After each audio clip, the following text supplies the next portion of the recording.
Terus karena terbatasan belum ada modal, akhirnya pakai Inkscape dan malah jadi penghasilan. Yang beliau cerita dalam 1 tahun atau berapa tahun udah kekumpul 100 jutaan, yang itu kan gede banget. Bismillah, Assalamualaikum warahmatullahi wabarakatuh. Waalaikumsalam warahmatullahi wabarakatuh. Alhamdulillah, senang sekali pada malam hari ini bisa ketemu teman-teman semuanya, meski lewat layar kaca masing-masing. Terima kasih saya ucapin buat Bapak Ibnu yang udah kasih saya kesempatan buat berbagi cerita, ngobrol-ngobrol dikit tentang serba-serbi icon design. Terima kasih juga buat teman-teman peserta webinar semuanya yang udah hadir di malam hari ini, malam Ahad. Kalau di sini tuh lagi dingin-dinginnya, terus berkenan buat dengerin cerita saya. Makasih banyak. Jadi pada kesempatan kali ini, seperti yang tadi sempat disebutin sama Bapak Ibnu, saya mau bawain materi serba-serbi icon design. Perkenalkan, nama saya Rizky Kurniawan Darsono, atau biasa dipanggil Kang Kikur. Sekarang domisili di Purwokerto, dan saya adalah founder dari Ini Pagi Studio. Alhamdulillah Ini Pagi sudah jalan 7 tahun lebih dalam berpetualang di dunia desain grafis. Dan sampai saat ini Alhamdulillah udah menghasilkan 30 ribuan icons lebih untuk marketplace maupun klien. Dan kami juga mengelola sebuah kelas online belajar icon design dengan 1.200 lebih peserta. Nanti buat teman-teman yang penasaran, pengen kenal lebih lanjut karya-karya kami, bisa cek di Instagram kami @inipagi atau di web kami di inipagi.com. Sebelum kita masuk ke materi, kita main game dulu. Kalau misalkan berkenan, boleh buat open mic dulu deh. Skenario diulang ya? Oke. Siap ya? Bismillah. Sorry, teknis. Baru uji coba. Iya. Tadi kan kita main game ini nih. Ada icon segitiga sama lingkaran. Saya yakin sih teman-teman jawabnya kalau lihat icon ini adalah play, yang B ya. Okay. Atau yang icon kedua ada gambar rumah. Teman-teman biasanya pahamnya ini adalah home, atau kalau bahasa Indonesia biasanya beranda gitu. Dan yang ketiga ada kaca pembesar yang biasanya memang kita pakai buat pencarian atau search. Dari 3 ikon ini yang umum kita temui di keseharian, ini menunjukkan bahwa oh iya ternyata icon design itu dekat banget sama kita, dekat banget sama keseharian kita, dekat banget sama apa yang kita lihat. Misalkan buka HP, baru buka kunci udah ada icon gembok, terus dibuka, terus buka pesan, buka apa, itu banyak banget icon di dalamnya. Nah, kita mau pelajari lebih lanjut tentang icon design ini, ada 7 poin yang akan kita pelajari bareng-bareng. Mulai dari history of icons, sejarahnya icon itu gimana, kemudian why icon design, kenapa pilih icon design, terutama pilihan kami kenapa jatuh di icon design, padahal tuh desain kan banyak banget ya, ada logo, ada presentasi, ada UI, segala macam. Kenapa sampai akhirnya kami memilih untuk icon design. Kemudian yang ketiga, kinds of icons, jenis-jenis icons. Yang keempat, function of icons, fungsinya itu buat apa aja. Yang kelima, structure of icons, icon itu strukturnya kayak gimana sih. Yang keenam, design proses, umumnya kalau ada klien masuk, proses desainnya dari awal itu kayak gimana. Dan yang terakhir adalah monetize-nya, bagaimana cara menguangkannya. Kita masuk ke yang pertama, history of icons atau sejarah icons. Di sini saya lebih fokus buat bahas history of icons untuk kebutuhan digital. Jadi yang ada di layar, di screen. Karena kalau kita mau bahas yang history of icons yang di luar digital, itu bakal lebih jauh lagi nariknya ke belakang. Jadi seingat saya di zaman Mesir, itu ada hieroglif yang di tembok-tembok zaman dulu itu yang bisa buat berkomunikasi. Yang itu masuk ke icon juga. Cuma di saat ini kita bahas di icon untuk digital. Dibagi menjadi 4 babak, tahun 80-an, 90-an, 2000-an, 2010-an. 2020 belum ada ya. Di tahun 80-an, lebih tepatnya di angka 1981, itu dulu itu ada namanya Dr. David Smith. beliau itu seorang matematikawan, ahli sains, sama Norm Cox, beliau itu seorang seniman. Mereka berkolaborasi, bikin icon set, bikin icon design untuk Rockstar 8010. Jadi di zaman itu tuh komputer baru-barunya bisa ada layarnya, bisa ada tampilannya. Kalau sebelumnya kan komputer harus pakai komen, harus pakai tulisan. Nah di tahun itu udah bisa pakai user interface dan mulai canggih. Di sini kan ada tuh Dr. David itu seorang matematikawan sama Norm Cox itu seorang seniman, mereka kolaborasi dari dua profesi yang berbeda. Ini bisa jadi pelajaran buat kita, teman-teman desainer, nggak ada salahnya buat kolaborasi sama teman-teman lain di bidang yang berbeda. Misalkan ada yang punya teman orang marketing, ya udah nggak ada salahnya buat kolaborasi. Atau ada, misalkan ada teman seorang guru, gimana caranya bikin kolaborasi, bikin sesuatu, bikin karya yang jadi manfaat.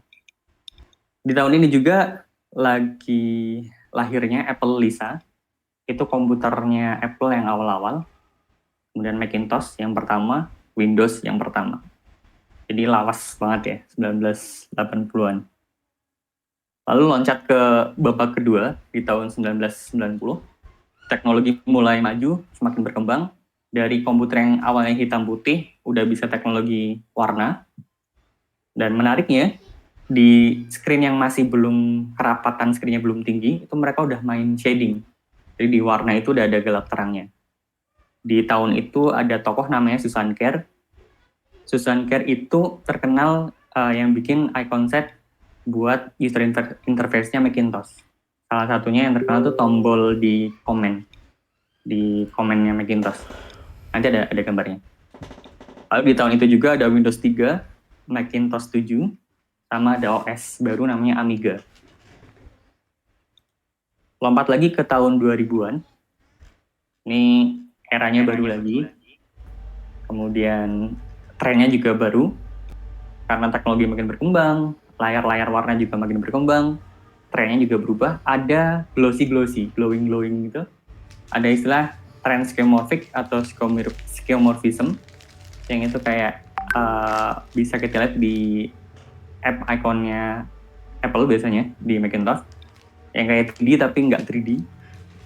Itu juga di tahun 2000-an Mac OS yang ke-10 sama Windows XP itu lahir, Windows sejuta umat. Lalu masuk ke 2010, trennya berubah lagi dari yang glowing, glossy, warna-warni, ciling-ciling, berubah ke less is more, flat. Apa-apa dibikin flat. Ini tuh zaman SMA, saya SMA. Walaupun waktu itu kayak, kok monoton banget ya rasanya ya, monocolor. Windows 7, Windows 8, dan yang terkenal ada tampilan seperti ini, Metro UI. Dan hampir semuanya tuh kena gitu, nggak cuma di laptop, di HP juga waktu itu ada HP-nya Nokia kalau nggak salah ingat. Itu ada juga yang tampilannya kayak gini. Jadi dari 4 babak ini, 80, 90, 2000, 2010, trennya beda-beda, teknologinya beda-beda, icon yang dipakai juga beda-beda. Yang itu bisa jadi menunjukkan bahwa ternyata dari tahun 80-an sampai 2010-an, bahkan sampai sekarang pun, icon masih ada yang pakai, masih ada yang bikin, masih ada yang butuh. Nanti kalau teman-teman pengen kepoin lebih detail tentang sejarah icon, bisa dicek di historyoficons.com. Itu lebih jelas lagi.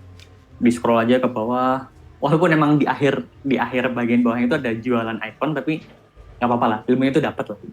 Gitu. Historyoficons.com. Itu yang poin pertama, history of icons, sejarah icons untuk kebutuhan digital. Yang kedua, kita masuk ke why. Dan ini adalah jawaban dari mengapa pilih icons. Pertama kami kenapa pilih icons. Yang pertama bisa jadi skill pendukung. Kalau teman-teman berangkat dari seorang logo designer, kemudian bisa menguasai icons design, itu bakalan bermanfaat banget buat melengkapi brand identity pesanan dari klien. Atau misalkan teman-teman berangkat dari seorang UI designer, daripada ikonnya beli, bikin sekalian aja sendiri. Tuh. Lalu konsep relatif lebih sederhana. Di sini relatif bukan berarti semua konsepnya sederhana. Di sini saya bandingin dengan logo design. di mana biasanya logo desain itu kan kompleks, filosofis, begitu dibaca nggak langsung dipahami ini maksudnya apa. Kayak misalkan logo Nike, centang, kok bisa centang, gambar sepatu kok centang. Nah kalau icon, konsepnya relatif lebih sederhana, karena banyak jenis icon yang kita lihat, kita langsung paham. Kayak tadi, icon bentuk rumah, oh ya itu rumah. Icon bentuk kaca pembesar, yaitu kaca pembesar buat pencarian, dan seterusnya. Lalu icon juga cocok buat teman-teman, kamu juga merasakan ya, yang kurang jago gambar. Dalam hal ini kurang jago gambar anatomi, kurang jago gambar orang, makhluk hidup, dan lain-lain. Icon bisa jadi alternatif. Karena kebutuhan yang tinggi, seperti tadi di sejarahnya kan tahun 80-an, 90-an, 2000-an, 2010 ternyata icon masih dipakai dan masih ada yang butuh. Bahkan sekarang sampai ke depannya insya Allah juga masih dibutuhin. Paling deket deh, teman-teman di HP kan aplikasinya banyak tuh. Di tiap aplikasi tuh ada ikonnya tuh. Pasti ada, insya Allah pasti ada. Coba bayangin kalau di aplikasi itu nggak ada icon, diganti tulisan semuanya. Mungkin tetap bisa dipakai, tapi secara rasa ada yang berbeda gitu. Aduh, kok gini, beda kalau misalnya ada icon. Lalu ini subjektif banget. Kami seneng banget ketika ngeliat icon yang rapi, berjejer-jejer, jadi ngeliatnya tuh seru gitu. Kayak, wah manis ya, bikin icon banyak terus dijajarin tuh. Ya kesenangan visual lah. Tuh. Itu yang kedua. Tadi yang pertama kita udah belajar tentang history of icons. Yang kedua tadi why, kenapa kami memilih icon, dan teman-teman bisa juga nemuin alasan yang berbeda. Yang ketiga, kinds of icons, jenis-jenis icons. Di sini kebagi menjadi dua, berdasarkan usage atau penggunaannya, dan juga berdasarkan visualnya, tampilannya. Berdasarkan penggunaan itu ada app icon, ada icon set. Kalau mau menambahin juga ada spot icon atau spot illustration. Jadi icon yang lebih kompleks, yang hampir kayak ilustrasi. Jangan di visual ada piktogram, ideogram, sama arbitrary. Kita kupas satu-satu maksudnya apa. Yang pertama tadi berdasarkan usage. Penggunaan ada app icon, atau product icon, atau single icon. Kalau kita analogiin, kalau kita gambarin, app icon itu kayak teras rumah. Satu rumah sama satu rumah lainnya itu beda. Kecuali di komplek perumahan ya, biasanya sama banget. Tapi ya beda-beda tipis lah. Nah, teras rumah ini sebagai identitas awal dari sebuah brand atau aplikasi atau produk tertentu. Nah, di sini contoh app icon yang pakai style skeuomorphic atau skeuomorphism. Di sini lebih ke flat. Variasinya banyak banget. Kalau teman-teman pakai MacBook, itu kan aplikasinya kebanyakan pakai kayak gini nih bentuknya. Dan app icon itu dekat dan lekat sama logo. Kadang logo itu bisa berfungsi juga sebagai app icon. Kayak misalkan logonya Gmail yang envelope, amplop, jadi itu jadi app iconnya juga. Gitu. Lalu yang kedua, penggunaan kedua, icon set atau icon pack atau sistem icon. Ini contoh-contohnya.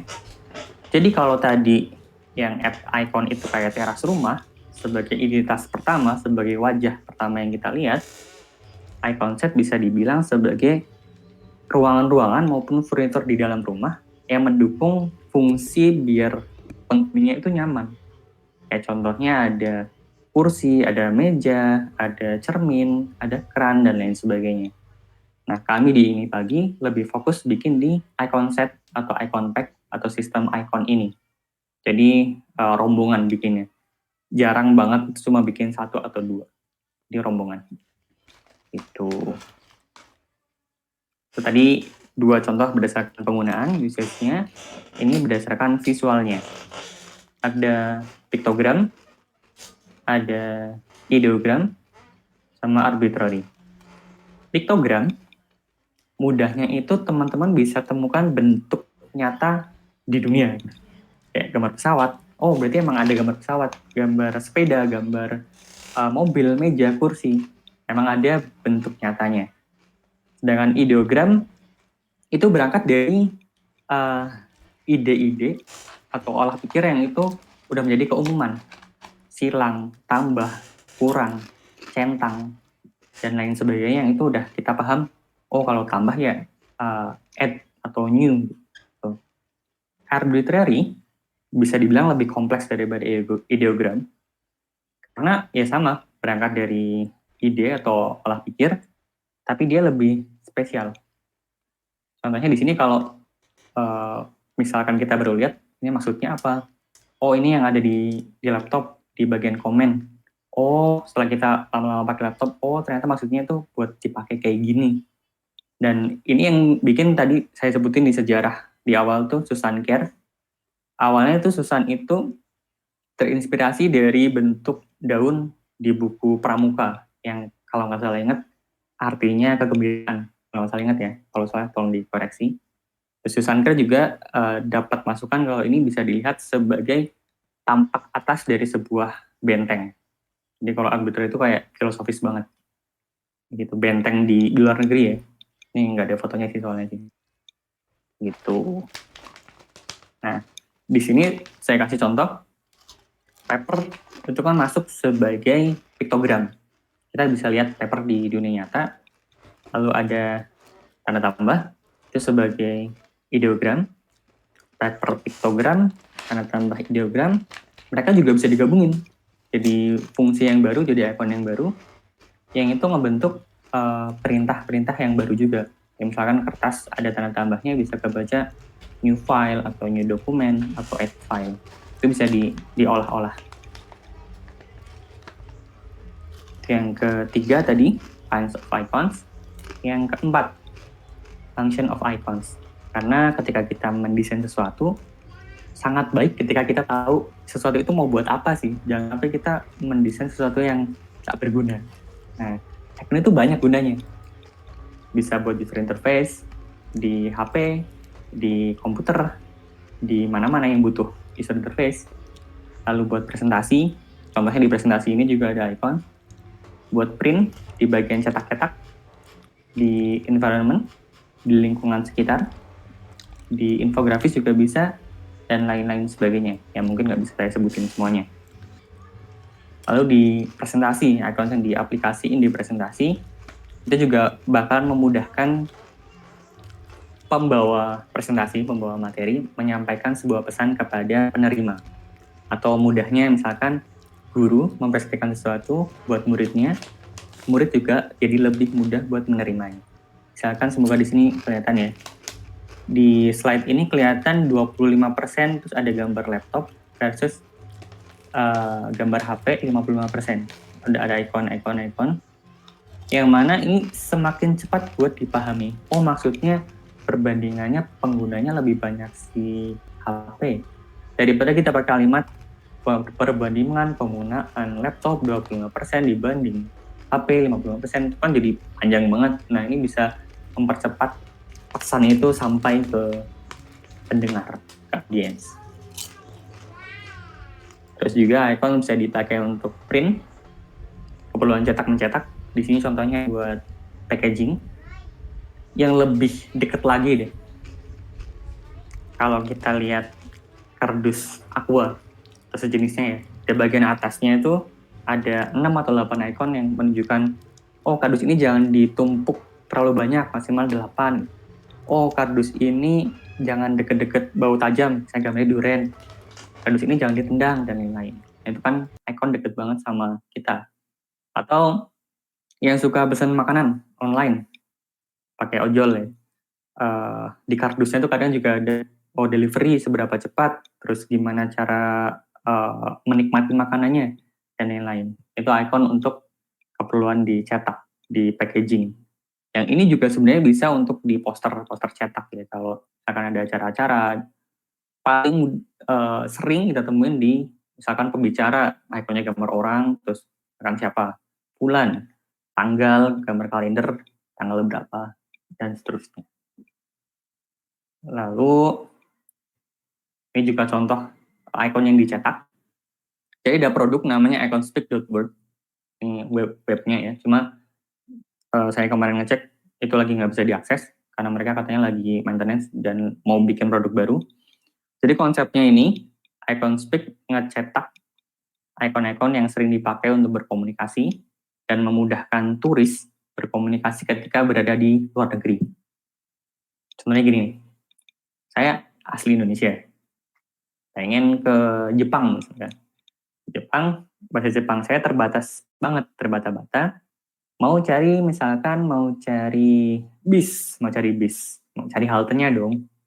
Bingung tanya orang, bis. Nah ini ceritanya IconSpeak bisa ngebantu cari bis. Nah, itu ceritanya kayak gitu konsepnya. Di mana icon ini juga dicetak di kaos, di jaket, di tote bag, terus di casing HP dan banyak lagi. Itu jadi produk yang keren sih. Itu tadi yang print, lalu icon untuk environment, untuk lingkungan sekitar. Contohnya ini di alun-alun Bandung. Ya kayak icon di jalanan juga itu. Bahkan tanda arah itu juga termasuk icon.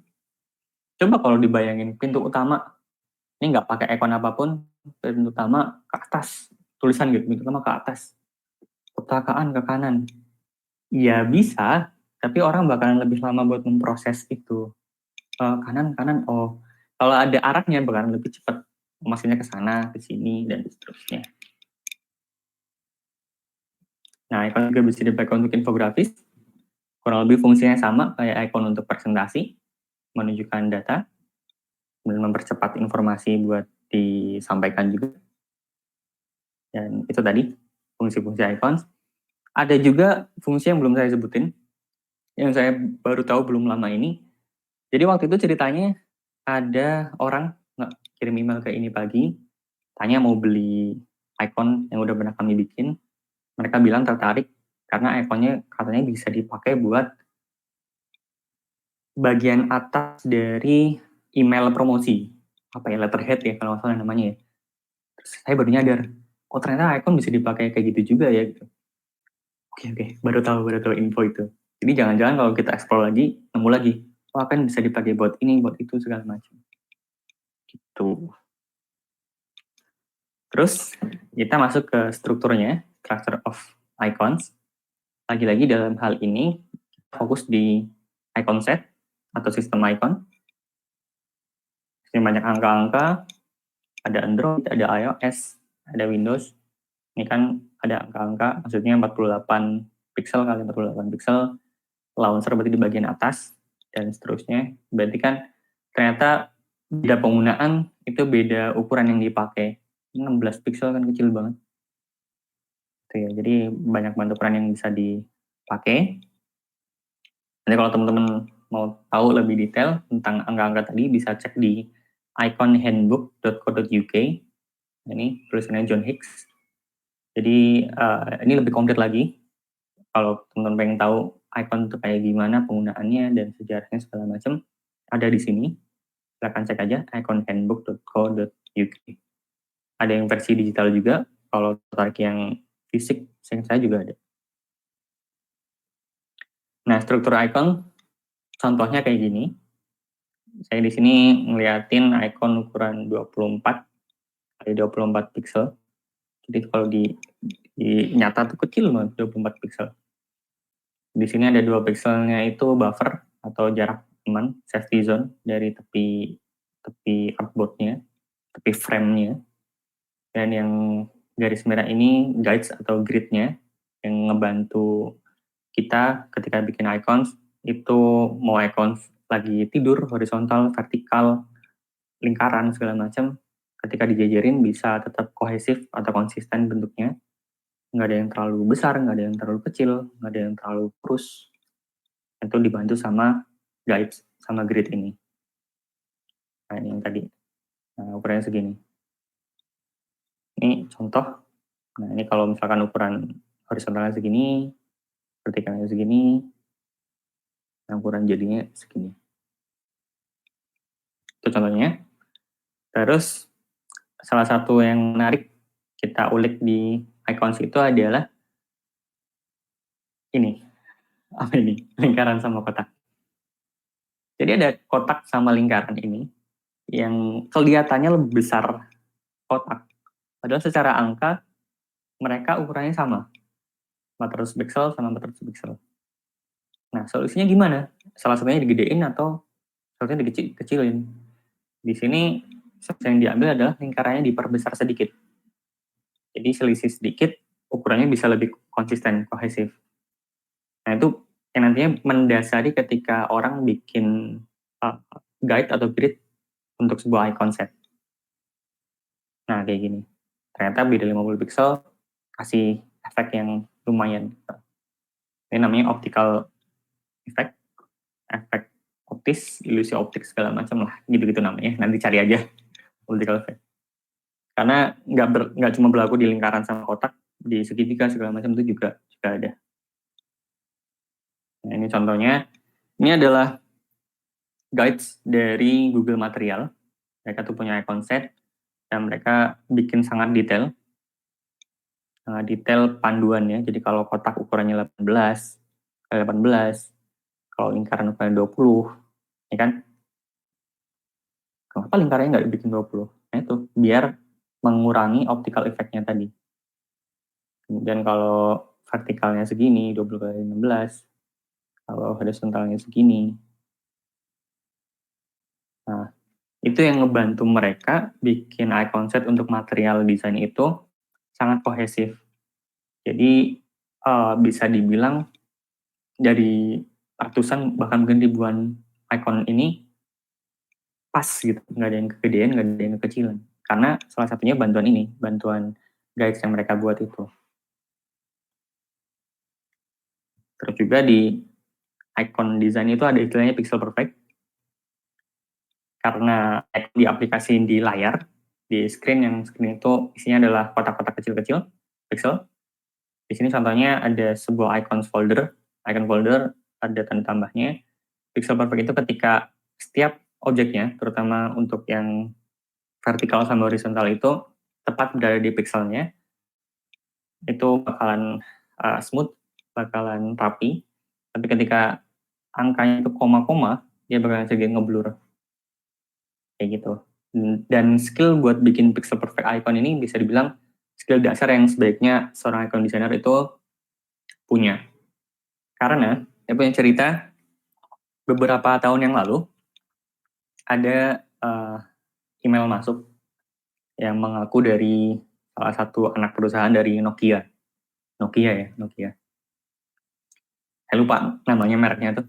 Jadi mereka tuh lagi ngembangin smartwatch semacam punya Apple, dan mereka butuh icon buat smartwatch itu. Lalu mereka minta ukuran ikonnya 40 kali 40 pixel dan harus pixel perfect. Sayangnya di masa itu saya sendiri belum menguasai pixel perfect dan sangat nggak pede kalau misalkan menerima project itu. Karena ya itu dari brand gede, terus deadline-nya juga singkat. Kalau dari awal banget pelajarin pixel perfect kayak ini terlalu beresiko. Akhirnya saya tolak dengan jelasin alasannya. Yang setelah itu jadi sebuah penyesalan. Kenapa nggak belajar bikin pixel perfect? Yang dulu awal-awal belajar pixel perfect tuh juga ngerasa susah karena harus sabar. Oh, masukin pixelnya satu-satu segala macam. Tapi setelah udah mulai bisa, oh ternyata udah tahu salahnya itu di mana gitu. Walaupun ketika teman-teman nanti misalkan bikin icons mau dijual di marketplace atau untuk klien, itu nggak wajib pixel perfect. Yang penting ditanyain dulu aja. Nah itu. Nah tadi kalau pengen tahu tentang material design, itu cek di material.io. Kemudian selanjutnya tentang desain proses.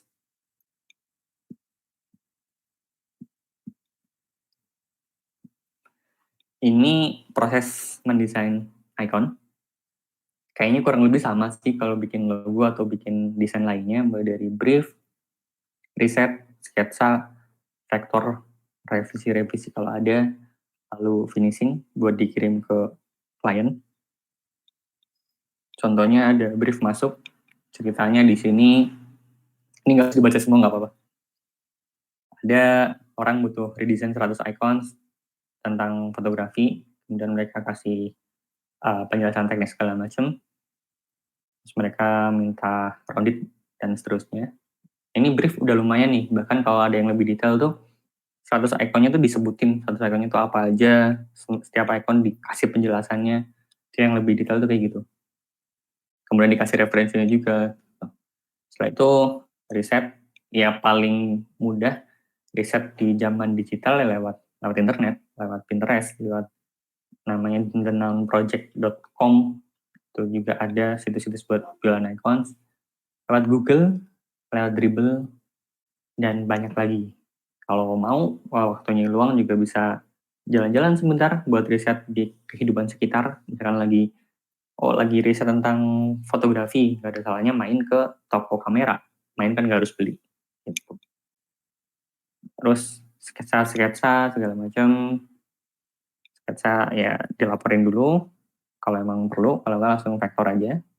Vektor, ini udah di hide untuk script sama guide-nya. Dan biasanya kalau ini saya bikin pakai AI, itu bisa banyak artboards, 100-an atau bahkan mungkin lebih ya kalau sekarang. Jadi satu file icon isinya banyak. Setelah dilaporkan, misalkan butuh revisi-revisi, oh ini terlalu detail, dikurangin detailnya. Oh ini bolong, dipilih seperti ini. Ya, revisi-revisi seperti ini. Atau bahkan revisi yang bentuknya bikin bentuk benar-benar baru itu juga memungkinkan, sangat memungkinkan. Lalu kalau udah semuanya beres, finishing, kirim file sesuai dengan kebutuhan mereka, AI, PDF, PNG, SVG. Paling umum sih AI sama SVG.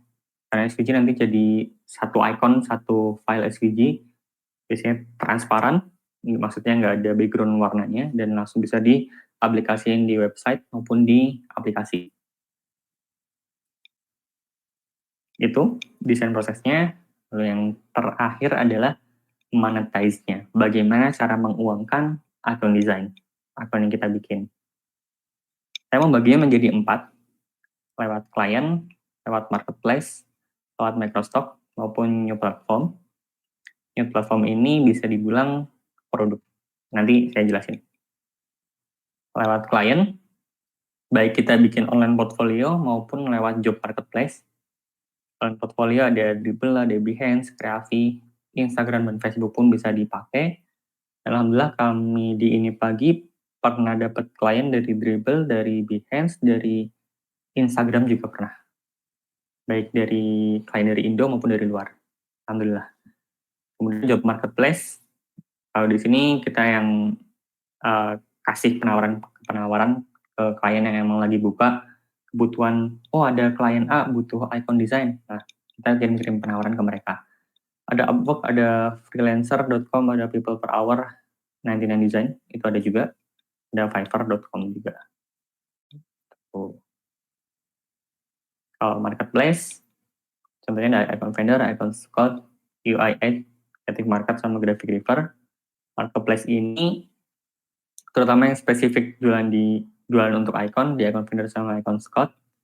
Jadi biasanya harganya bisa kita tentuin lebih tinggi per icon maupun per setnya. Nah kalau microstock itu istilahnya tuh lebih receh, tapi hasilnya juga bisa diadu sih sebenarnya. Contohnya di Denon Project, Shutterstock sama Adobe Stock. Dua ini sebenarnya mirip banget sih, marketplace sama microstock itu mirip banget. Cuma kadang kalau di microstock itu kita nggak bisa nentuin harga jualnya. Kalau marketplace itu kita bisa nentuin harga jual per icon maupun per paketnya. Nah kalau teman-teman yang udah mulai bikin icon, bingung mau jualan di mana, ada sedikit tips. Teman-teman bisa pakai similarweb.com. Jadi buat membandingkan traffic dari satu situs dengan situs lainnya.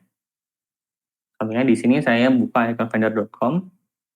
Kelihatan di sini ada total visit pengunjung 3,15 M, 3,15 juta. Tapi ini data lama ya, data 2019. Nanti teman-teman bisa cek data yang terbarunya. Lalu akun vendor dibandingin sama thenounproject.com. Makanya di sini visitnya 2,77 juta. Dibandingin tuh. Oh ternyata dari jumlah pengunjungnya lebih gede di akun vendor, 3,15 juta. Tapi dari rata-rata durasi pengunjung lebih lama di download project. Di sini 3 menit, di sini 7 menit. Dan seterusnya. Data-data ini bisa membantu kita dalam menentukan kita mau jualan icon di situs mana dulu atau diprioritasin di mana. Walaupun pada akhirnya mau dijual ke semuanya juga nggak masalah. Tapi lewat data ini kita bisa berangkat, oh mau nyoba lewat icon vendor dulu deh, baru dengan project. Misalkan kayak gitu. Nah ini yang cara yang keempat, new platform atau bikin produk. Itu dulu kami pernah bikin produk namanya icontellyu.com yang pada akhirnya ditutup. Itu benar-benar project pembelajaran. Kalau ada Budicon, ada Icon Space, yang sekarang udah berubah nama jadi Design Space, dan lain-lain sebagainya.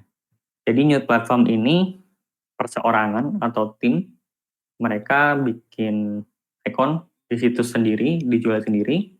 Jadi kayak harga ditentuin sendiri, potongan juga, ya potongan paling dari PayPal aja. Beda kalau jualan di marketplace maupun Microsoft, ini pasti ada potongannya. Kalau di marketplace icon vendor, seingat saya, koreksi kalau salah, itu 70-30 atau 80.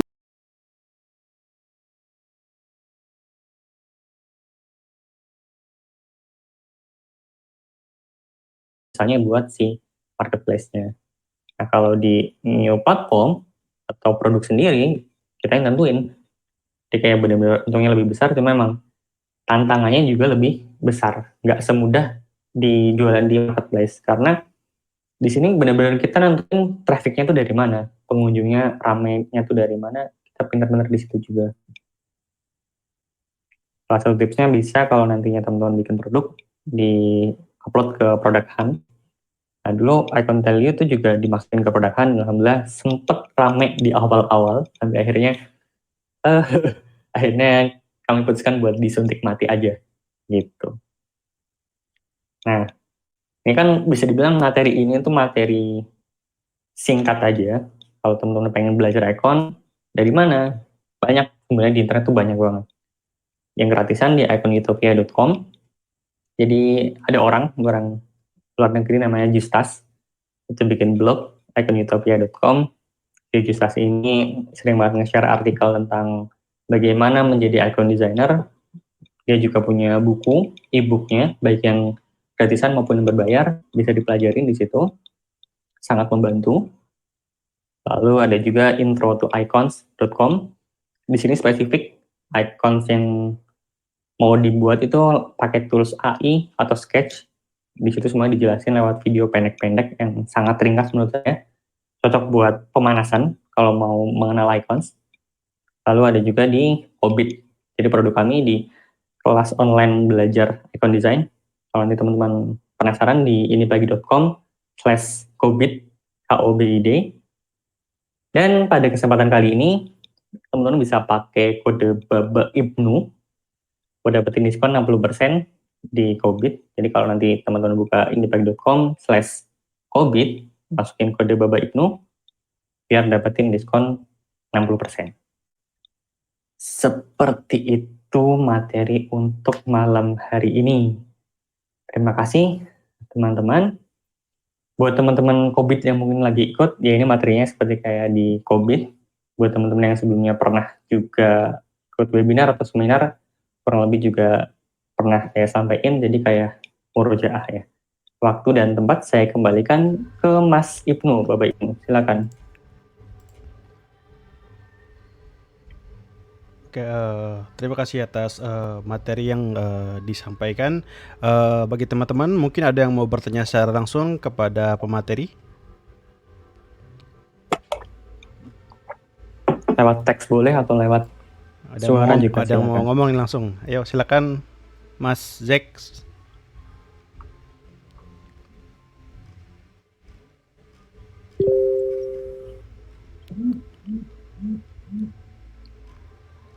Assalamualaikum warahmatullahi wabarakatuh. Waalaikumsalam. Mohon maaf ya sebelumnya gitu loh, karena saya asli orang Sunda, jadi ya lumayan gugup kalau ngobrol bahasa Indonesia, tapi saya usahakan. Jadi pertanyaan saya sih seperti ini sih ya, Mas, saya panggilnya Mas. Saya kan baru kan di apa belajar, bisa dibilang pemula lah kalau misalkan di bidang desain icon, tapi saya teh punya basic kayak main di Photoshop karena sekolah saya dulunya di TKJ, SMK TKJ, jadi lumayan nyambung. Nah, saya teh masih pengen nanya teh kayak gini, kalau misalkan kita bikin icon, apakah kita harus menguasai dasar-dasarnya dulu, apa kita hanya gini pertanyaan. Mohon maaf. Jadi maksud saya gini, apakah kalau di desain kita harus menguasai dasar-dasarnya dulu nih? Misalkan saya pakai AI harus kan tadi kan Masnya ngejelasin tuh kalau misalkan ukuran berapa, glipnya berapa gitu loh. Jadi supaya ukuran icon itu ketika dibikin satu set, ukurannya itu normal gitu, balance gitu kan, teratur. Nah, masalahnya kan nggak banyak orang yang tahu dan bisa mungkin ya bikin bikin artboard yang sesuai sama itunya itu gimana gitu loh. Apakah kita harus benar-benar tahu dari sananya dulu, atau selama kita bisa bikin sketch terus kita dijadiin icon itu sah-sah aja gitu. Oke, siap. Itu aja, Mas. Ya sih, itu aja sih. Siap, Mas. Makasih, Mas Zack ya. Sebelumnya saya mengikuti Abang lumayan lama. Wow. Apa, Mas? Jadi saya berani di Instagram juga saya ngikutin. Makanya saya penasaran banget gitu. Oh iya. Oh gitu, makasih Mas. Oke. Langsung jawab ya. Jadi kalau ya, Mas. Makasih pertanyaannya. Yang saya tangkap, apakah harus menguasai dasar-dasarnya dulu, apa boleh langsung praktek? Kalau menurut saya pribadi, nggak harus menguasai dasar-dasarnya dulu. Kalau emang mau langsung terjun langsung juga nggak apa-apa. Kalau misalkan mau shortcut-nya. Tipsnya atau triknya salah satunya adalah coba langsung bikin satu set, di-upload ke marketplace, misalkan icon vendor atau flat icon. Nah, nunggu tuh dari situ reject atau lolos. Kalau reject tuh kadang sering sih ada detailnya. Rejectnya misalkan warnanya kurang masuk, ikonnya kurang kohesif, dan seterusnya. Nah, itu bisa jadi bahan pembelajaran. Jadi kayak belajar sambil jalan. Syukur-syukur bisa dibayar sama marketplace-nya. Dan saya juga software yang mereka bikin itu jadi software video player gitu. Jadi ikonnya tuh ada 7 atau 8. Jadi kayak tombol pause, tombol play segala macam. Pas itu saya sama sekali belum tahu icon, cuma tahu sekelas kayak gini icon, dan belum tahu cara bikinnya. Saya terima projectnya, karena waktu itu kan belum bikin pixel perfect segala macam. Jalan-jalan.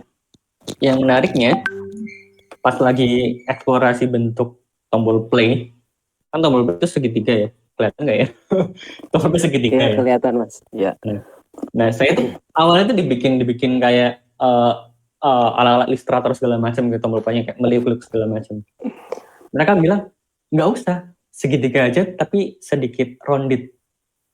Terus udah beres selesai, saya mikir kayak gini dibayar.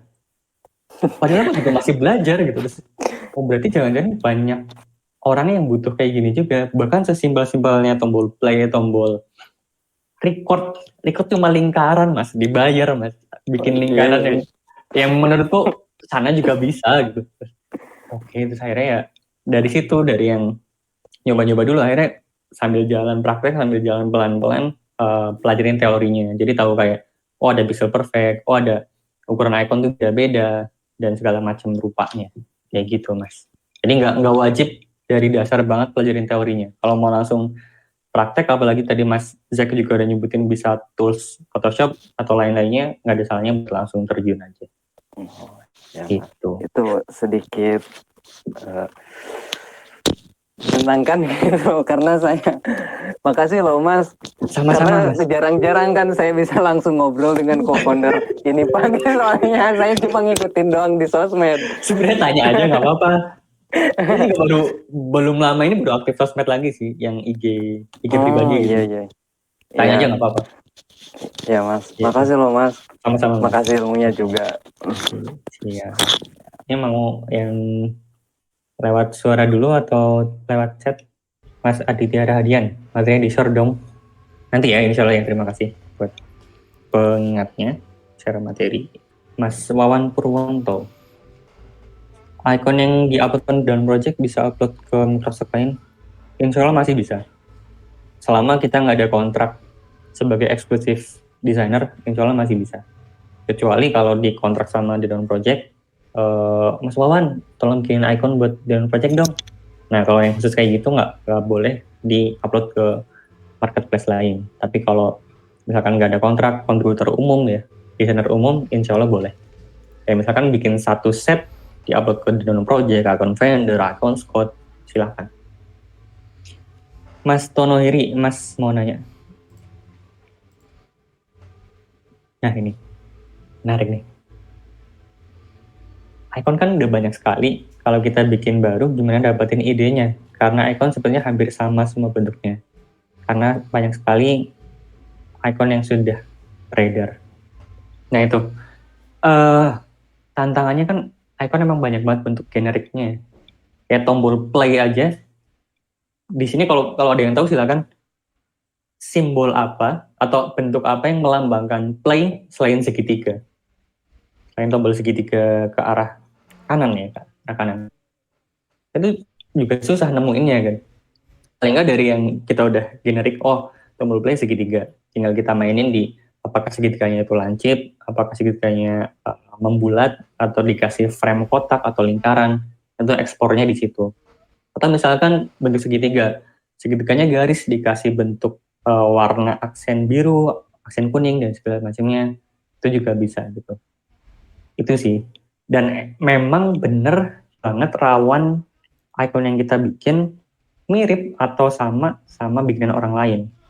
Karena kan ya itu icon udah jutaan di internet. Jadi selama kita udah nyoba emang dari sketch dari awal, ada referensi segala macam, insya Allah tetap aman lah. Kecuali ada satu set icon punya orang isi 20, kita tiru tuh plug sama plug, nah itu kalau bisa jangan sih. Dia emang jadi tantangan sih. Kalau dapetin idenya, tipsnya adalah cari referensi jangan cuma satu. Jadi misalkan dari tombol play tadi, sekarang mau bikin tombol play itu, icon play. Itu cari paling nggak 2 atau 3 sumber, misalkan satu dari Pinterest, satu dari Dribbble, satu dari Tenan Project. Nah dari 3 itu kita olah lagi, gitu. Semoga membantu Mas Tono. Mas Alan, apakah sah-sah saja misalnya membuat sebuah icon tanpa grid dari sketsa langsung dites jadi gambar digital? Sah aja Mas, sah aja. Selama dalam satu set itu bisa konsisten.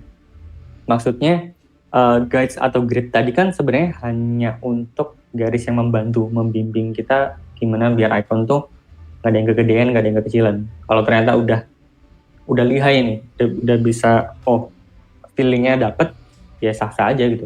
Cuma kalau nantinya misalkan ada pesanan dari klien atau dari pemesan, saya tetap pakai grid sih. Soalnya ada kemungkinan ketika kita dipesanin sama klien nih, kita bikin udah pakai grid. Ternyata pada suatu saat kliennya pengen bikin lagi tapi udah punya desainernya bisa lanjutin dari grid atau guide yang pernah kita bikin. Oke. Selanjutnya Mas Imam 22. Izin bertanya, apakah Bisq Perfect hanya diupdatekan ke icon? Setahu saya enggak sih. Enggak cuma icon design aja. Jadi kayak nah ini pas banget, Baba Ibnu kan juga UI designer. Setahu saya UI itu juga mengaplikasikan Pixel Perfect. Jadi biar gimana di sebuah layar itu objek-objeknya pas di screen, nggak ada yang kayak ngeblur segala macam. Jadi nggak cuma di icon aja. Kalau di ilustrasi saya kurang tahu, karena repot juga terus ngejar Pixel Perfect di ilustrasi buat apa. Setahu saya paling dekat ya emang buat UI. Cara jual icon Canva gimana Mas? Biar ayahnya kejual. Saya sendiri belum jualan di Canva. Cuma waktu itu sempat kolaborasi sama temen. bikin video tentang jualan icons di Canva. Jadi ada beberapa video buat updatean COVID. Itu ada cara daftarnya sampai cara jualnya. Cuma waktu itu emang masih cara yang tradisional. Di sistem awal itu harus pakai software FTP atau apa gitu lah buat uploadnya. Jadi emang rada repot. Kalau detailnya kayak gimana saya belum bisa jelasin. Karena saya juga belum jualan misalnya. Gitu teman-teman. Ada mau tanya langsung gak nih? Saya yang nanya nih Mas, kalau apa kan pixel perfect gitu. Kalau sekarang itu masih berlaku atau enggak ya? Kan resolusi layar udah banyak yang tajam-tajam nih. Bener-bener. Saya tuh pernah ini Mas, nemu artikel, lupa sumbernya. Ada yang nulis pixel perfect is dead. Karena kayak lebih diutamain tentang visualnya sih. Misalkan metafor atau penggambaran icon yang dipilih gitu. Ada yang bilang kayak gitu sih. Cuma seharus apa saya juga nggak bisa mastiin sih. Karena beberapa karya terakhir itu juga udah mulai jarang pixel perfect, kecuali emang dipesenin pixel perfect ya gitu. Kecuali dipesenin, kalau enggak ya jarang pixel perfect. Bener sih Mas. Makin kesini kan layar makin gede banget ya Mas. Iya, apalagi di smartphone gitu kan jadi. Wow. Yang bisa jadi layar di smartphone lebih tajam daripada laptop. Iya betul. Kalau di laptop itu kan kalau di UI kan kalau geser 1 pixel aja tuh bisa agak ngeblur gitu kan kalau di laptop gitu kan. Tapi kalau pas dilihat di smartphone bagus-bagus aja. Betul Mas. Itu. Jadi ya kalau saran saya sih tetap ada baiknya, tetap bisa gitu. Karena bisa jadi nilai plus ketika klien tanya bisa perfect atau enggak gitu. Ya bisa. Oke. Mas Dani. Oh ini Mas Goumar, makasih udah bantu jawab. Mas Denis Alfian. Saya pengguna Inkscape, saya baru belajar perfect. Mohon saran marketplace atau stok mana yang jual cocok. Inkscape itu bisa mulai, ya sebenarnya semua tools insya Allah bisa ya. Tapi kayaknya paling aman tuh antara Icon Finder sama Icon Scout. Itu. Karena kalau nyobanya di flat icon itu rada sensitif tentang nodes, apa ya istilahnya tuh, titik-titik di, kan icon kan vektor ya. Kalau nodesnya terlalu banyak, flat icon itu sensitif dan kayak nggak mau nerima gitu. Jadi kalau mau nyoba, bisa nyoba di Icon Finder atau Icon Scout itu. Sinaule ben pinter. Nama akunnya bagus. Oke. Satu pak icon isi berapa? Oke. Jadi biasanya setiap marketplace itu punya aturan main yang berbeda-beda Mas. Ya misalkan di Icon Finder itu rekomendasinya berapa sampai berapa, di Icon Scout berapa sampai berapa. Saran saya diikutin aja. Jadi ngambil angka bawah tapi nggak terlalu bawah. Misalkan angka bawahnya adalah 20, ngambil di 25 atau 30. Karena semakin sedikit, sebenarnya semakin mudah kita nentuin keyword atau kata kunci yang mau dibikin jadi icon. Semakin banyak dalam satu set, misalkan satu set bikin 100 icon, kita bingung mau bikin gambar apa lagi. Misalkan icon judulnya adalah kuliner. Mas Sinau bikin 25 icon bertema kuliner itu bahkan lebih gampang daripada 100 icon temanya kuliner. Kuliner kan bisa bakso, soto, rawon, rendang, nasi, segala macam. Itu 25 tuh insya Allah masih gampang. 100 tuh udah mulai bingung. Bakso Wonogiri, bakso Solo. Nah itu aneh-aneh nanti jadinya. Atau malah rentan buat mengulang keyword yang sama. Jadi kalau saran saya itu balik ke angka paling bawah, tambahin dikit. Dan harga yang tepat kalau di marketplace, saran saya ngikutin kebanyakan orang aja gitu. Misalnya di Icon Finder, cek harga umumnya berapa, kita rekap ya. Bahkan umumnya buat 25 icons, harga satu setnya adalah $15, misalkan ya, dengan kualitas seperti itu. Nah kalau kita yakin kualitasnya kurang lebih sama, udah ditiruin aja. Dan terlalu mahal itu juga rawan kurang laku, terlalu murah juga rawan kurang dilirik. Jadi ya seumumnya aja. Semoga membantu. Lalu Mas Septian FDC. Oke, sudah berjualan Icon dengan aplikasi Inkscape. Wah, mantap, Masya Allah. Selama ini belum tahu tentang Pixel Perfect. Bagaimana caranya Pixel Perfect di Inkscape? Apakah bisa? Jessical Hair. Wah, Jessical Hair. Kalau detailnya bisa atau enggak, sebenarnya belum pernah ngolah langsung di Inkscape-nya. Cuman waktu itu sempat dengar karena beberapa member kelas online tuh ada yang pakai Inkscape juga. Seingat saya tuh bisa. Cuma teknisnya kayak gimana, mohon maaf saya kurang paham nih. Apakah bikin kotak-kotak dulu satu-satu? Gimana Mas? Saya tambahin aja ya. Jadi kalau di Inkscape itu ada settingan artboardnya, nanti Mas Septian bisa tambahin grid ya, grid per 1 px gitu.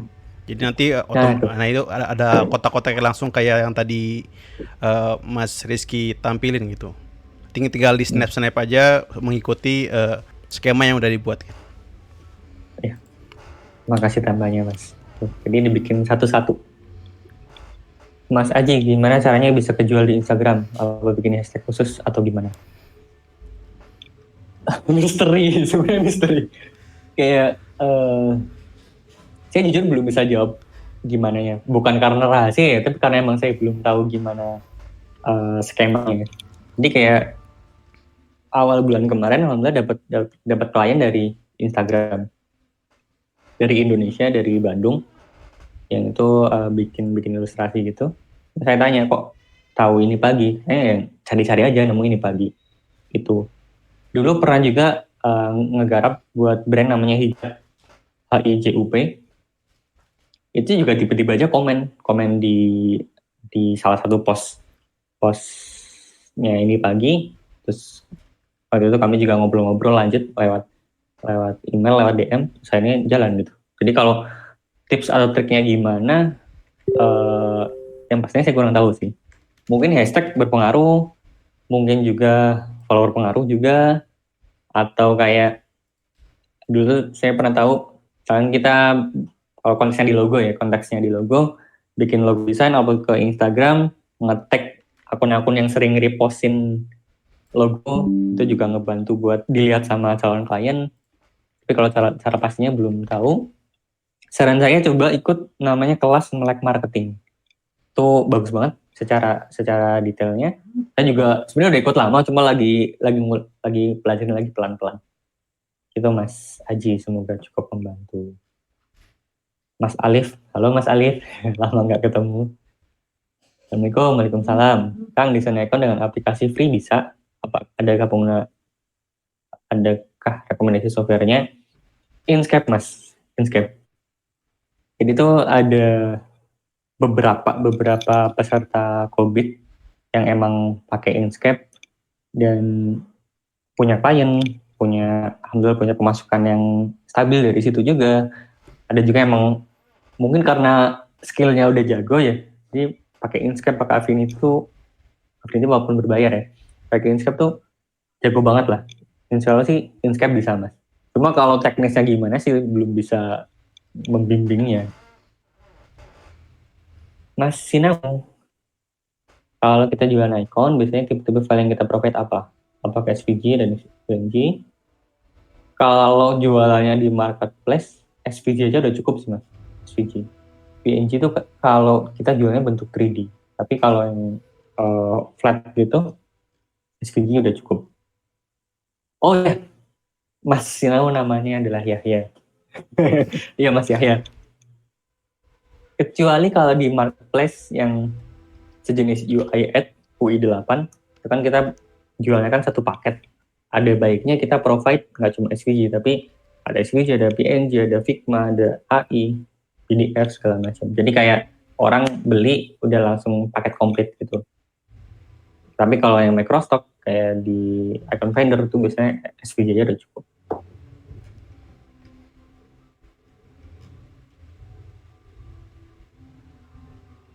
Mas Tono Hedi, kalau belajar di ini pagi sistemnya online betul. Jadi kami udah ada 35 video silakan dipelajari secara mandiri. Ada juga video-video rekaman dari online meetup kami, dipelajari secara mandiri. Nanti kalau ada yang kurang jelas bisa ditanyain ke grup di Telegram atau ke mentor, ke saya, tentang apa yang ditanyain. Terus mentor cuma aktif di Kamis Jumat, jadi nggak tiap hari. Jadi Kamis Jumat di jam kerja jam 8 sampai jam 6, sampai jam 4 sore. Lalu itu apa yang didapat gitu ya, dari materi video sama e-booknya PDF sama grup Telegram buat konsultasi. Dan insya Allah teman-teman di grup juga aktif. Kalaupun misalkan saya yang bisa bantu jawab, insya Allah teman-teman ada bersedia bantu. Insya Allah juga ada update materi yang itu nggak selalu tentang icon design. Apakah sampai jualan? Kami ada materi tentang jualannya, tapi belum sampai tahap yang pasti laku, pasti tokcer. Jadi kami hanya menjembatani, oh kalau jualan di Icon Vendor caranya kayak gini, jualan di Icon Squad caranya kayak gini, dan lain-lain gitu. Tapi untuk sampai gimana biar laku segala macamnya, itu pun belum bisa kami provide karena kami belum bisa memastikan apa yang kami ajarkan pasti laku, itu belum bisa memastikan. Mungkin ada salah satu peserta COVID yang penghasilannya berapa gitu, Mas? Ada ya, tapi nggak ada screenshotnya sih. Ini cerita deh. Jadi waktu itu ada sore-sore ada anak COVID yang temenan juga di WhatsApp, tiba-tiba ngechat panjang, benar-benar panjang.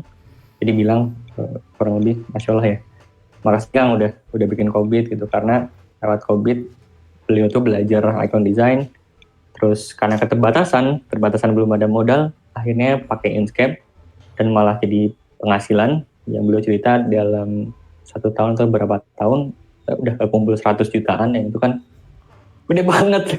Masya Allah gede banget ya. Terus habis itu cerita bisa buat biayain ibunya sama adik-adiknya gitu, kayak terharu sih waktu itu Mas. Maksudnya tanpa saya tuh tanyain testimoni ke teman-teman, ternyata ada yang kayak gitu dan pakai Inkscape itu sih. Ada juga yang pakai Inkscape dan beliau tuh sering banget ke feature, ke masuk ke homepage-nya situs-situs besar gitu. Itu juga ada. Gitu sih. Tapi yang istilahnya belum menghasilkan itu juga ada. Jadi nggak semuanya yang 1.200 peserta 100% menghasilkan itu nggak juga sih. Tetap ada yang alhamdulillah bisa hasil, ada yang belum, ada yang hasil dikit-dikit juga ada. Mas Aji, cara ngasih tag icon ada nggak cara gampangnya? Kalau di Flight Icon ya, saya ngambil di Flight Icon. Itu ketika kita ngisinya kan manual satu-satu. Misalkan mouse, ngisi mouse. Nanti ketika ngisi mouse, di sebelah kanan tuh ada rekomendasi icon mouse lainnya, kita klik. Nah, itu kita contoh tuh bisa tuh, oh my mouse, tag lainnya elektronik, tag lainnya komputer, dan lain-lain. Itu sih paling salah satu tipsnya. Tips yang lain itu bisa namanya pakai situs my keyword. Nah,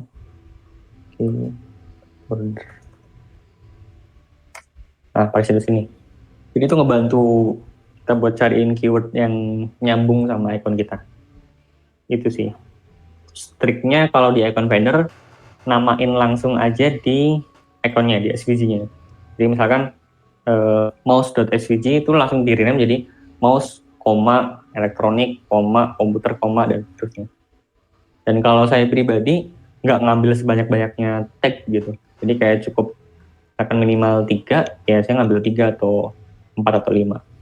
Bahkan dulu teman di COVID itu ada yang ngupload ke The Non Project itu cuma 1 tag, dan itu menghasilkan penghasilan yang gede gitu. Karena langsung gitu, misalkan yang pulpen ya, pen, udah pen.svg di-upload, tagnya cuma 1, itu jadi laris karena orang-orang user waktu itu dari pen langsung nemu icon itu. Tapi setelah itu nggak dibolehin kayaknya sama The Non Project. Itu.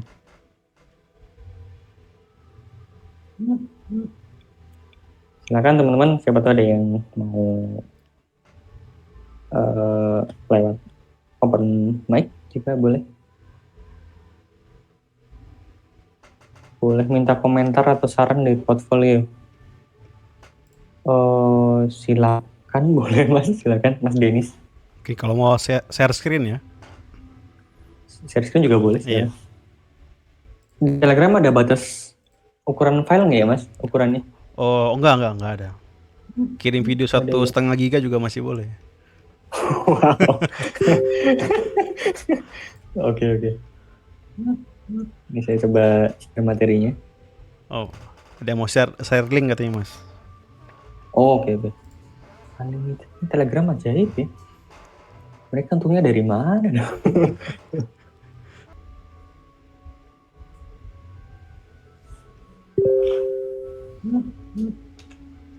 Mas siapa? Denis. Shutterstock.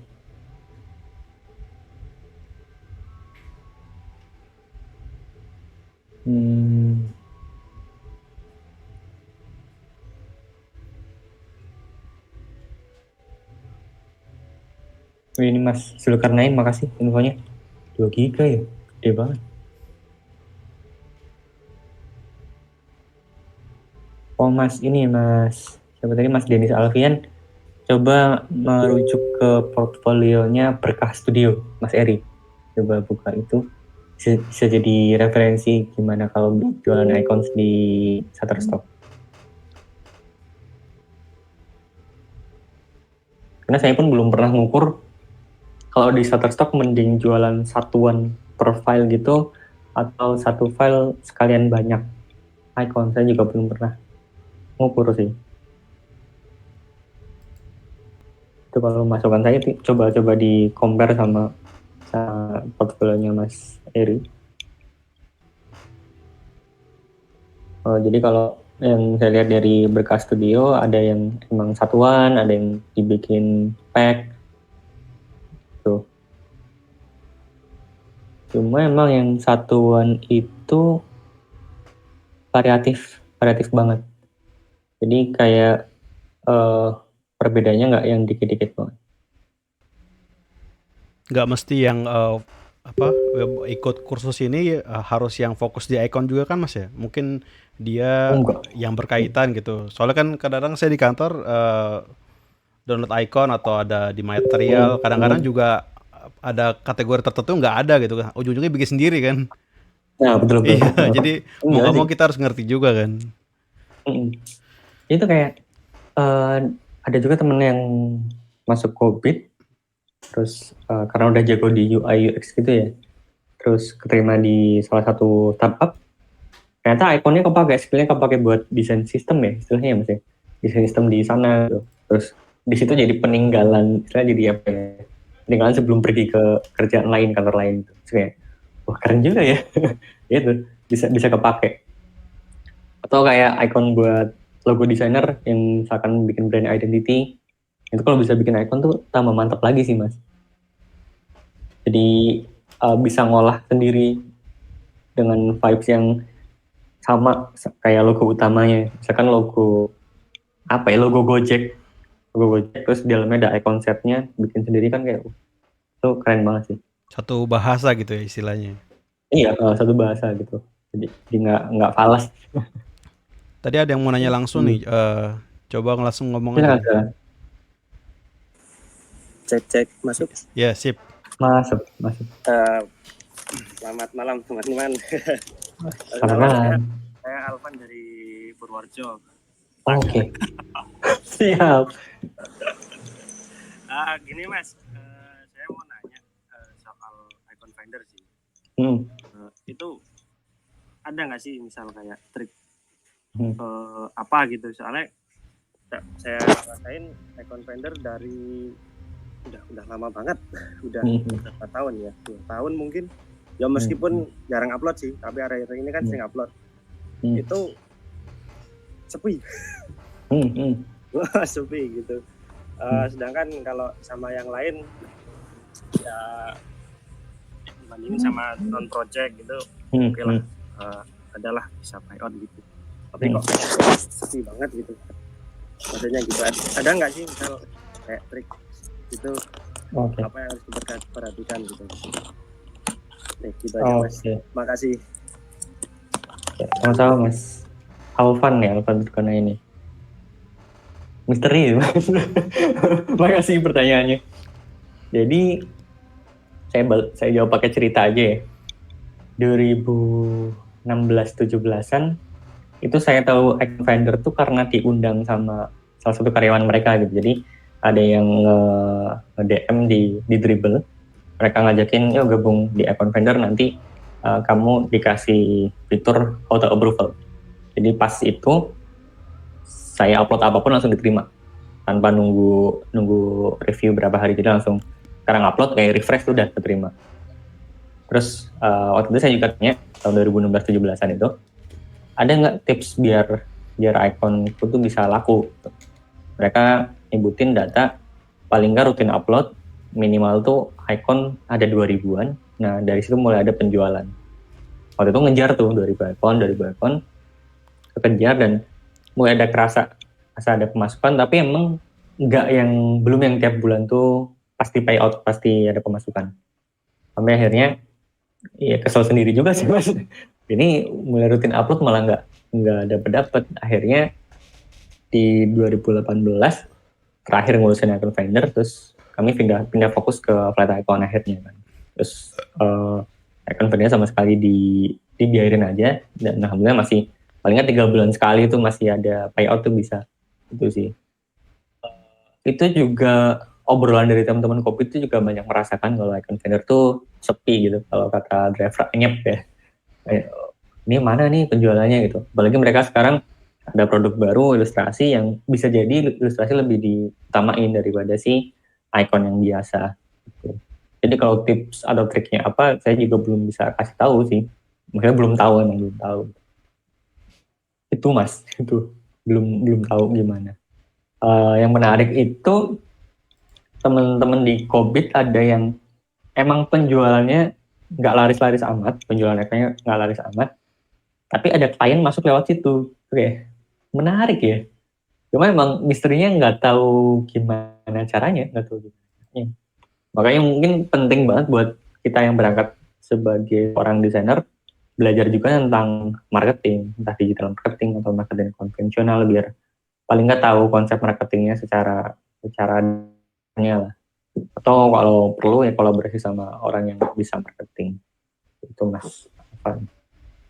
Jadi waktu itu karena kesel terus udah tinggalin sekalian. Kalau kami pilihannya kayak gitu, terus pindah ke Flat Icon. Itu sih.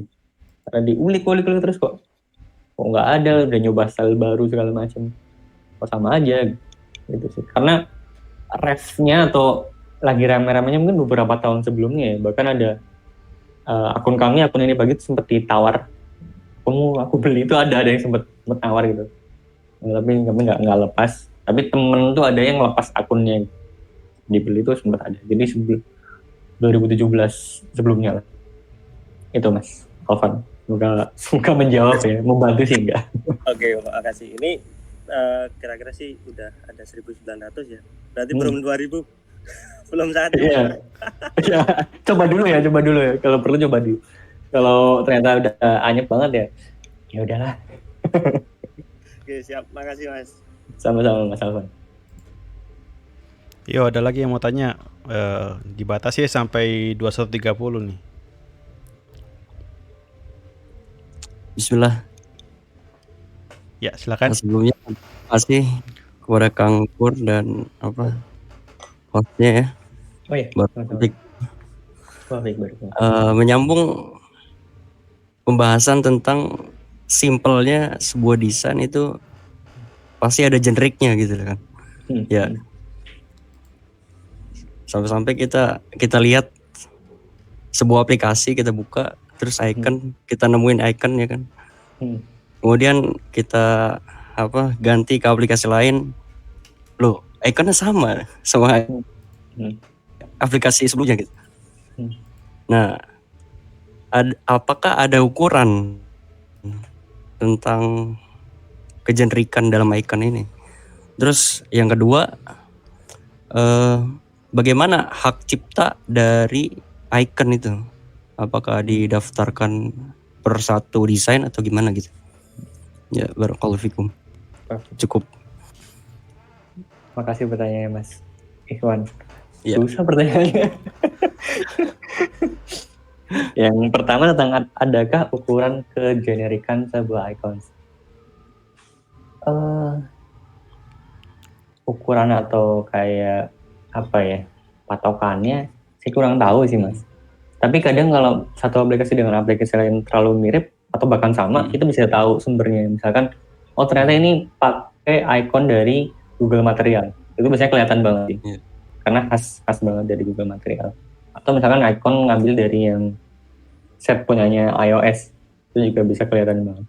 Tapi kalau kamu lebih seringnya lihat Android, oh ini pakai Google Material nih, itu bisa. Terus tapi ada beberapa, terutama kalau yang aplikasi bawaannya Google itu emang biasanya Google Material banget sih. Gitu. Terus kalau yang antara satu brand dengan brand lain, saya banyak lihat juga punya kekhasan masing-masing gitu. Kayak ikonnya Gojek karena ada gendut-gendut gimana gitu, cabai-cabai gimana. Terus ikonnya Tokopedia itu juga, ikonnya JDID saya juga senang bagian bawahnya tuh. Itu sih. Tapi kalau cara ngukur kegenerikannya seberapa, saya belum tahu caranya gimana. Itu. Tapi paling kalau mau khas banget sih emang, kalau menurut saya bisa jadi salah. Kita emang berangkat dari brand identity-nya sih. Kayak misalkan atau brand voice-nya si brand itu. Misalkan Gojek, itu kan kayak rada nyeleneh, rada fun gimana. Dari logonya seperti itu, diturunin ke jadi bentuk icon set segala macam. Bahkan yang terbaru kan mereka pakai rada 3D kan. Itu sih yang kalau saya lihat sih.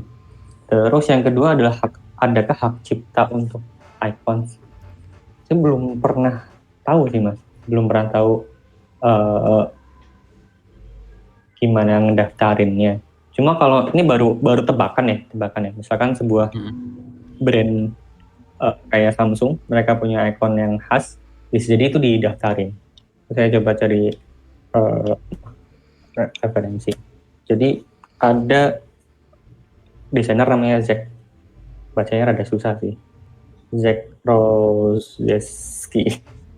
Jadi mereka, si Zack ini bikin icon buat OnePlus. Saya share linknya. HP OnePlus.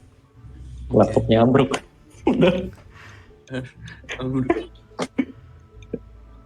Buat OnePlus. Nah, kalau tebakan saya, asumsi saya, jangan-jangan yang semacam ini tuh didaftarin gitu. Karena mereka bikin satu set buat satu HP gitu ya. Jadi kayak udah kayak brand sistemnya gitu. Bisa jadi didaftarin.